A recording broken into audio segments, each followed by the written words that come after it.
they met at an MBA and they launched a business called Make Thread, which is a fashion-based business actually, and it's just a really interesting business. They launched their platform this week, only this week. So we wanted to get them involved. Yesterday. They're on the ones to watch list. Which one's Sarah? Which one's Katie? Sarah. Okay. Katie. Just tell us a bit about the business. What does the business do? So the business, we studied an MBA and we found a gap in the market. So Can I just check? Can everyone hear okay? Can everyone hear? Just okay. Thanks for a bit of noise over there, but if you can just keep it down. Yeah, sorry. So we did an MBA together and we found a gap in the market for designers, fashion designers to enter the market. So we looked a lot about assetless business models. So we studied, we looked at the likes of Uber and Airbnb and how they're assetless.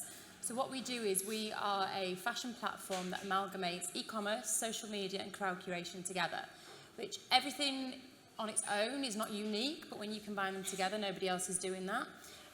So we provide a risk-free route to market for fashion designers to build their own brand, but it's a social community as well, so they can like, share, follow, very, very Instagram feel, and it's the credibility because designers want to be, attached to certain other companies. So yes, it's the amalgamation of the three. So just say, for example, Gavin decides to launch his own fashion range, unlikely though it is. Gavin comes to you, comes to your platform. What happens next? So he applies. This isn't for everybody. We want to find talented people, essentially. No offence, Gavin. We don't want to be another Teesprings. So that's how we differentiate ourselves. This is about creative people who really want to start their own fashion label. So they apply to us. They have to meet a certain criteria. Are they creative? What are the designs like? We say yes or no to them. They come on our site, they build a digital portfolio, and they put their campaigns live. Your experience of setting the business up, I can barely hear that, Hoover. Yeah. It's so in terms of when you set the business up and you were creating the platform, yes. What was your experience? Because I know you tried to get some costings and it was pretty expensive. What happened? So having done an MBA, we had some skills of our own that we'd learned over the year. We thought we needed money. We thought we needed investment. We thought we needed backing straight away. And we approached tech companies in Liverpool and in Manchester. And we were quoted a lot of money. A lot, hundreds of thousands of pounds. How much were you quoted?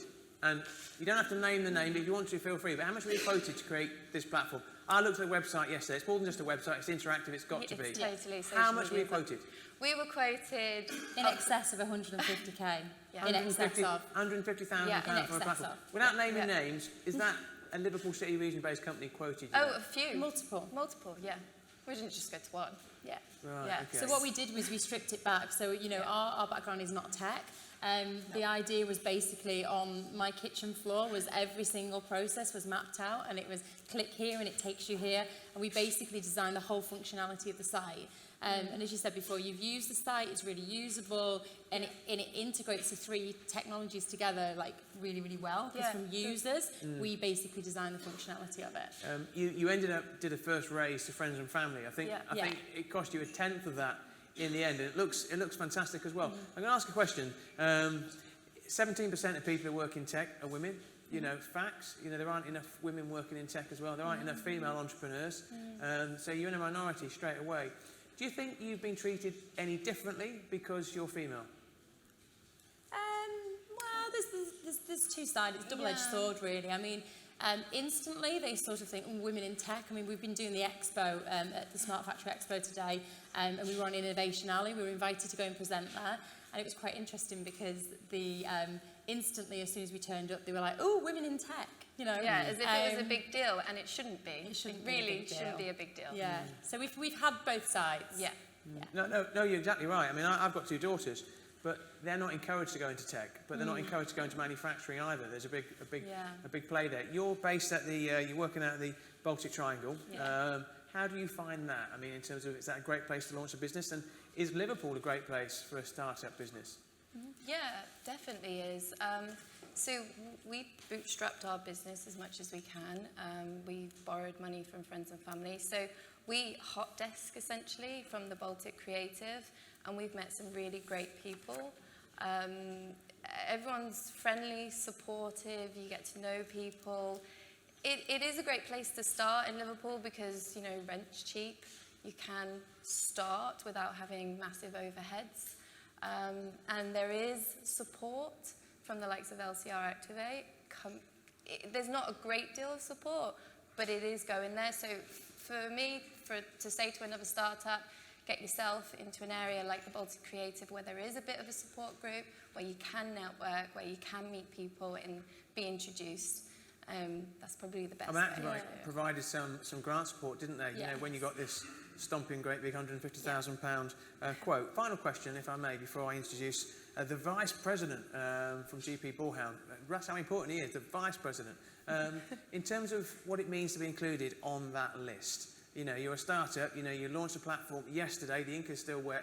How important is that? What does that mean to you to see your name on that list? It's huge. I mean, it's validation. You know, it takes our business from being a concept and an idea. I mean, as you say, we only launched yesterday. It's quite a difficult concept to explain without actually seeing it, so it's better to go on there and sort of use it, but it gives us that validation. So today, for instance, the minute that we've said that we are part of, you know, the Tech Climbers ones to watch, instantly there's validation there, and that's quite difficult to get until you've got traction. And I know that statistically, you know, it can be 3 years until a startup comes to, you know, tuition, but for us, even having that so early on, launching yesterday, has made a huge difference. Yeah.